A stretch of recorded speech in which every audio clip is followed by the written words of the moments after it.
কাঠিগড়ার তেলিটিগড়ে দুর্ঘটনাগ্রস্ত বিলাসবহুল চারচাকার বাহন। ঘটনাটি সংঘটিত হয়েছে বুধবার সকালে। প্রাপ্ত সূত্রে জানা গেছে, রাজাটিলা থেকে কাঠিগড়া অভিমুখে দ্রুত গতিতে ML113334 নম্বরের একটি ব্যালেনো গাড়ি লাইসেন্সবিহীন চালক চালিয়ে যাওয়ার সময় নিয়ন্ত্রণ হারিয়ে স্থানীয় সুধাংশু নাথের একটি গালামালের দোকানের সজোরে ধাক্কা দেয়। এতে ওই দোকানের পাকা গৃহের বিস্তর ক্ষতি সাধন হয়। তাছাড়া দুর্ঘটনায় রাজাটিলা জৈনক্য সায়েত নামের ব্যক্তির ব্যালেনো গাড়িটিও ব্যাপক ক্ষতিসাধন হয়েছে। 11টা নাগাদ খবর পেয়ে দুর্ঘটনাস্থলে ছুটে আসে কাঠিগড়া পুলিশ।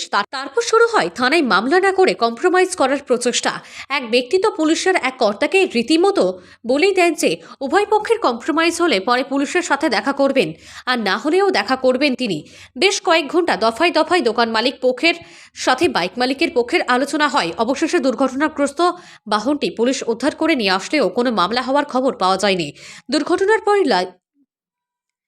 দুর্ঘটনার পর লাইসেন্সবিহীন চালক পালিয়ে যায় বলে স্থানীয় সূত্রে জানা গেছে। এনে গাড়ি মালিকের মতামত পাওয়া যায়নি।